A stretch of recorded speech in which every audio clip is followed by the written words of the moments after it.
Hello my dear students, a very good morning to all of you.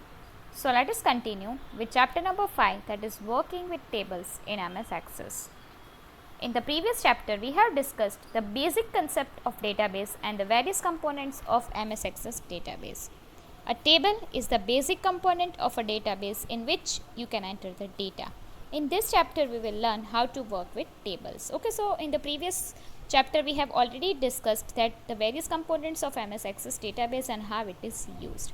Now in this chapter we will study about the tables, that how table is used to enter the data, creating a database, creating tables, saving database and basic structure of the table and much more points.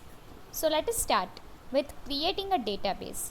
There are basically two ways to create a database and tables in MS Access. First is use local or online templates, and second is working with the blank database. Although using templates is the fastest technique to work on a database, it is however not recommended for the beginners who want to learn the database. Okay, so first method, that is using the local and the online templates, is the fastest method or the fastest technique to work with the database, but it is not recommended for the beginners. Why? Because it is a hard technique. Therefore we first learn to create a database by working on a blank database. That is an easy way to create the database. So let us start.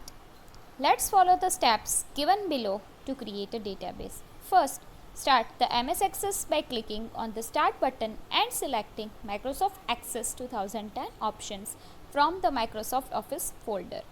The opening screen of MS Access called the Microsoft Access interface will open before you. Second is click on the blank database icon, which is at the top of the Microsoft Access interface, and you will see a new dialog box at the right side of the opening screen window. You have to type there the name of the database, say student, and click on the create button. Okay, so after creating the blank database, you can type the name of the database, whichever you like. Okay, so you can write your name also or the name which you want to create, and then click on the create button, and the Microsoft Access database interface window will be appear on the screen where you can create a table. Okay, so first you have to create a database, and inside that you will be able to create a table. So now let us see how to create the tables. There are mainly two ways to create a table in MS Access. First way is using the datasheet view. The view allows you to create a table in the spreadsheet view that you commonly use in MS Excel. Data can be entered directly into the table in rows and columns. Although this is a simpler method, it is not professional approach of working with tables in a database. Okay, so there are two ways to create a table. First is datasheet view. So datasheet view is similar to the spreadsheet view like MS Excel. So it is very similar to MS Excel. Directly you can write the data in the rows and the columns. It is a very simple method, but it is not professional. Therefore we will create a database using the second method, that is a design view. Now let us see how to create a table using design view. This view allows you to create a table in a professional way by first defining the structure of the table and then entering the data. Okay, so first you have to create a structure of the table. It means how many rows or columns will be there in your table, and after that you have to start entering your data. So this method is used by programmers and the professional. Now let us create tables using both views. First is creating a table using the datasheet view. So by default, a table is created in the datasheet view. When you create the database, the workspace, a database interface window, shows a table with the default name table1 in the datasheet view. Just start entering the data in rows and columns of the table without entering headings are listed below.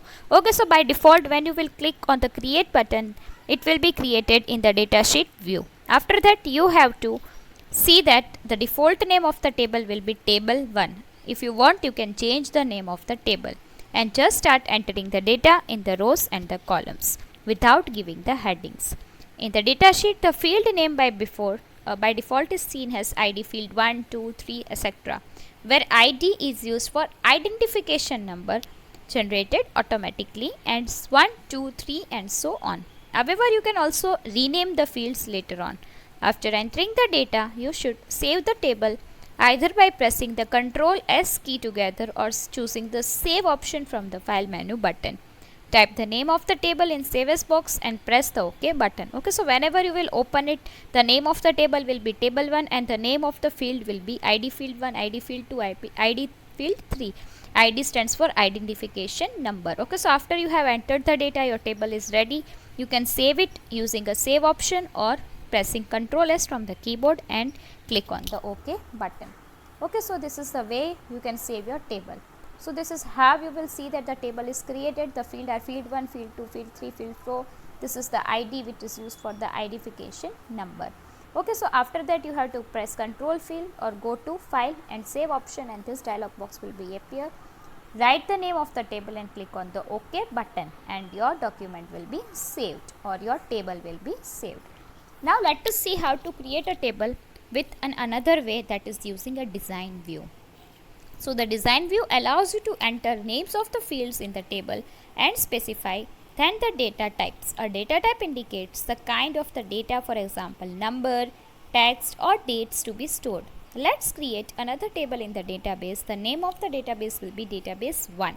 Using the design view by following the steps given below. First, select the table design option from the tables group on create tab. So first you have to go on the create tab. From there you have to select the tables group and then select the table design from that, as shown in the figure 5.4.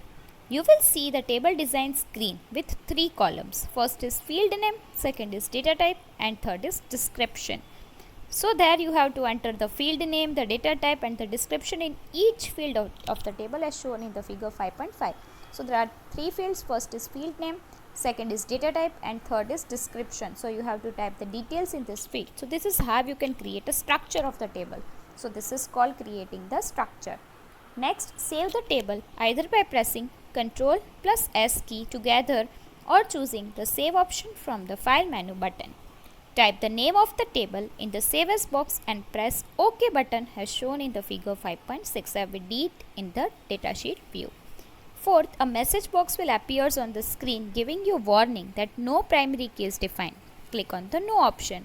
Press Ctrl plus W key together to close the table window. Okay, so this is how we can create a table using the design view. So this is a do and learn activity. Now let us see how to save a database. So we have already studied that how to save a table. Now we will see that how to save the entire database. So after saving the table, save the database by selecting Save Database As option from the File menu button. A message box will appear on the screen giving you the warning that all the open objects must be closed before saving the object. Okay, so first we have seen how to save a table. Now if you want to save the database, you have to select the Save Database As option, and you will see that the message box will be appeared giving you the warning that first you have to close everything before saving the database. Now Save As dialog box will appear. Enter the file name and then click on the Save button and your database will be saved. Okay, so now let us see the basic structure of the table. As we have already seen that it consists of 3 types. First is a field type, field name, second is data types and third is the description. So now let us see about the structure in detail. The various elements of the database table are field name, data types and description and properties. So let us discuss about them. First is the field name. A field name can be maximum 64 characters. That also includes spaces, however it should be smaller and meaningful. Okay, so the field name can be of maximum 64 letters and it can include spaces also. But it is suggested that your field name should be very small and meaningful. Next, data types. A data types can be in the form of numeric, the character, date, etc. as listed below. First is auto number. And auto number field creates unique values automatically on creation of a new record. It is mainly used as a primary key. Okay, so the auto number will gives you the unique values. It means the values which cannot be repeated. Next is text. A text field contains values that are in the form of text, numeric or a combination of both with a maximum length of 255 characters. Okay, so it can be the text, numeric or the combination of both, that is called alphanumeric. Next is memo. It is much larger version of the text field which allows storage up to 2 GB of data. It supports the rich text formatting. Next is number. The number field can store the numeric values up to 16 bytes of data. Next is date and time. It is used to store the date and time data. Currency. The currency data type stores the values in the monetary format, which can be used for the financial data. Then yes, no. The logical data is used where only one of the two options is valid, whether yes or no. It means if you are facing the conditions where you have to answer only in two ways, first is yes and second is no, then this data type is used. Then OLE object. The OLE object is used to store images, documents, graph, etc. from the other Windows based program. Then hyperlink. The hyperlink field type is used to store the web address. It means HTTP. You know about the HTTP. So various hyperlinks are there. So to store the web addresses, this hyperlink data type is used. Then attachment. The attachment field type is used to store images, spreadsheet types, documents, charts and other types of supported files as an attachment for the database. Then calculated. It is used to write an expression. Then lookup wizard. It displays a list of values you can choose from. Okay, so this we have talked about the data types. Next is description. The name of the field may or may not be meaningful. So the description describes the name of the field so that you can understand its purpose. Okay, so sometimes you are writing the name of the field but the user cannot understand by that name. So a description is required which describes the field name in a detailed way so that a person can understand it. Then properties. Every field in the table has its properties to define its characteristics and behavior. You can specify the properties of various fields of your table in the field properties parameter of the table design screen. Various options available under the field properties pane are listed in the table below. First is field size. So it sets the maximum size for the data stored in a field to accommodation text, that is 0 to 255 numbers or auto number data type. Next is format. The third is input mask. It makes data entry easier and controls the values which a user can enter into it. Fourth is decimal places. So it specifies the number of decimal places or the numeric data. Then caption. It provides you the important information to the users through the captions on the objects in various ways. For example, if you are writing an essay about rainbow, then you write a caption, a rainbow. It means that it is about rainbow. So here also in the same way, a caption is used to give the important information to the users. Then default value. When a new record is created, it allows the default values to be entered automatically. Then validation rule. It enables you to limit the value that can be entered in a field. Then validation text. It enables you to specify the error messages that is displayed when the validation rule is not passed. Then required. It forces you to enter a value if the required property is set for yes. Then allow zero length. It accepts a blank entry if required property is set for yes. Okay, so these are the properties which can be used. Now let us see opening a database and tables. If you have already created a database and you have saved it, now let us see that how to open it. You can open an existing database and tables by the following steps given below. So first you have to start the MS Access by clicking on the Start button and then selecting Microsoft Access 2010 option from the Microsoft Office folder. Then select the Open option from the File menu button. You will see an Open dialog box will be appeared. Select the required database file from the box and type the name of the file. Then click on the Open button and MS Access database interface window will be opened. MS Access database interface window will appear on the screen. To open the required table, double click on the table name and the navigation pane.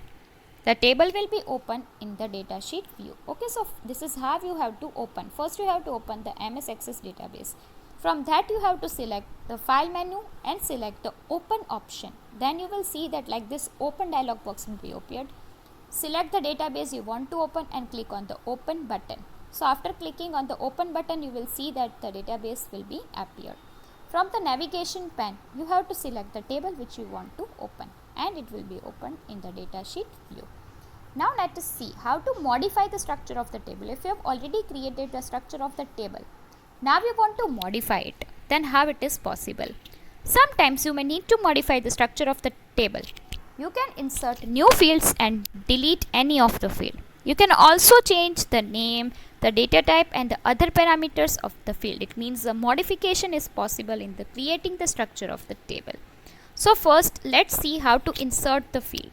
To insert a new field in the table address of the database student, follow the steps given below. So first you have to open the database student and table marks as explained earlier. By default, the table opens in the datasheet view. You can insert the field in both the datasheet and the design view. To insert a new field in the datasheet view, place the cursor anywhere on the column where you want to place the field. Then click on the More Fields button in the Add and Delete group of the fields and select the type of the field from the displayed menu. A new field will be added with the name Field 1 that will be inserted in the current column position. Now click on the Name and the Caption button of the Properties group of the Field tab to give the new name to this field. Then type the name as gender in the Enter Field Properties dialog box. Finally click on the OK button and the new field will be added below the column which you have selected. Now you have to again save the table and the database as we have already studied earlier, and you will find that your new field will be added. Now let us see how to delete the fields. Deleting field means deleting the entire data of a column from all the records. It means if you will delete the one field, then entire column which contains that data will be deleted. So now let us see the steps to delete a field. First you have to open the database student and table marks as we have already opened. Then the table is opened in the datasheet view. From that you can delete a field from both the datasheet and the design views. To delete a new field from the datasheet view, place the cursor anywhere on the column which you want to delete. Then click on the Delete button of the Add and Delete group on the field. A message box appears on the screen asking you whether to delete the field permanently or not. Click on the Yes button and you will find that your field is deleted permanently. The selected field will be deleted now. Now again you have to save the table and the database as we have already discussed. Now let us see that how to insert and delete the records. It means the row. For now we have studied how to delete the field. It means deleting the column. Now let us see how to delete the records. So that we will continue in the part 2. So this video is divided into two parts. So we have already finished part number 1. Now how to insert and delete the records that we will study in our second part. For now, bye bye. Have a great day ahead.